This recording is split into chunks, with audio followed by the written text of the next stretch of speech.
guys, how's it going? Welcome back. I'm here at the GetAround cars, the ones I checked in last week with you and show you how I do that. I'm going through taking photos of all the vehicles that we currently have sitting, and I found some damage on our Mazda 5, so I want to go through with you and show you how we submit a claim on the app. Let's go ahead and do that. So on the app, you open your car's profile, and at the bottom it says file a claim and then report damage. So after that appears, you just gotta describe the incident and then an approximate date and time of when it happened, so just so they know who was driving the vehicle and some other basic questions. And then they just want to know where the damage is and then what best describes the damage. So in our case, its front bumper is dented and scratched, and so is the passenger tire and rim are scratched. So after that, you just take some photos, some wide angle, and then a couple of close-ups just so they can see and compare to the check-in photos that you do once a week.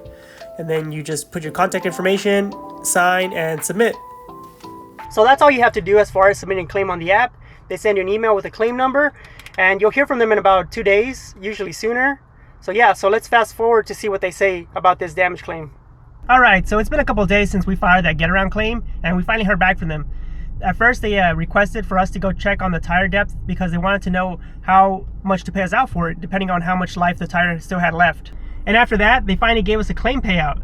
But before I go over that with you, I need to come here and buy a car battery for one of our other GetAround vehicles, because that tracker that they have installed tends to suck a lot of juice from those batteries. And though the battery isn't old or anything, if they're not, let's say, newer batteries, the batteries have to be recharged every like 2 or 3 days. And that's kind of what's happening with this vehicle. And it was just a lot easier to just put a new battery in it, and we'll just keep that old battery for another Turo vehicle, because the trackers that we have on Turo vehicles don't suck as much juice as the GetAround vehicles. Whether you have new or old vehicles, just being a car sharing host in general, your cars are going to need parts and maintenance. Whether it's tires, wiper blades, light bulbs, oil. And you know, one of the best places for us to shop, I've noticed, is actually Walmart. They have very good prices on all these things I mentioned. The only thing we don't get from there is tires, actually. But you know, any shop supplies that you need, that's actually a very good place, especially if you need it that same day. So they always have stuff in stock, and it's usually like 50% off from what I see, like places like AutoZone or O'Reilly's. It's a very good place for, you know, air filters, oil filters, just oil in general. Another good place to shop is Amazon, and there's Rock Auto online, which I love. But if you need things that same day, I usually go to Walmart. Another great place to go, even though the retail side of it is very, very expensive and I don't recommend, is actually AutoZone. Because if you have a commercial account, all you need to do is sign up with them if you have an LLC or just a company in general, and they'll give you very good prices. I'm actually here right now at AutoZone. I'm here to pick up a battery, like I said, and Walmart has a battery for like $140, $150, and I called AutoZone, and they say they can give us the battery for like $82 plus the cord, which I said they were keeping. So that's a very good price, even compared to Walmart, which is already cheap compared to other places. So yeah, let's go ahead and go get that, and then we'll go back to our GetAround cars, and I'll tell you about that claim.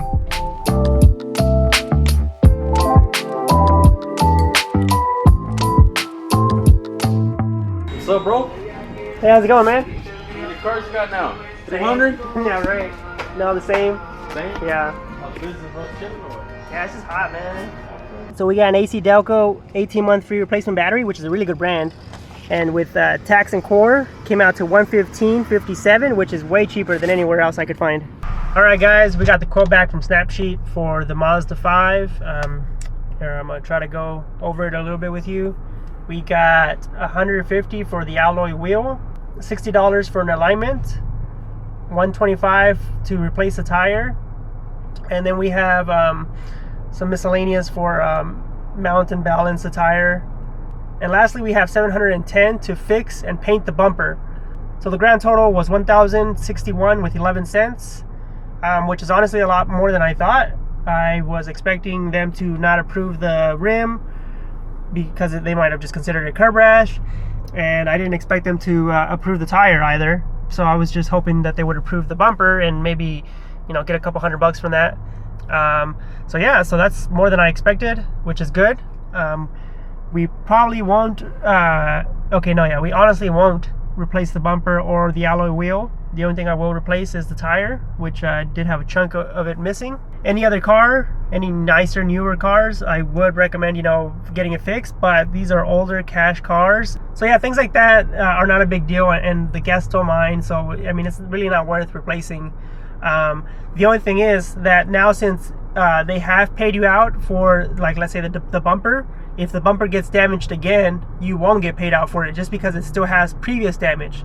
So that's something to consider. Again, like, we really don't care that much for the vehicles appearance wise. So I mean, doors, dings, and you know, scratches are fine. Bumpers looking like that, that's fine too. So yeah, that's how much we made on this little incident, about $900 give or take. This is something that we don't like to do, but you know, it's something that's just because we are trying to be made whole again. You know, that bumper was not like that when we gave it to them, so they have to return it in the same condition that we gave it to them. And GetAround understands that. That's why they pay us out that much. So yeah, I hope you enjoy this video, just going over how to report a damage claim on GetAround and kind of seeing the whole process. If you enjoy videos like this, be sure to like and subscribe, and thanks for watching. See you next time.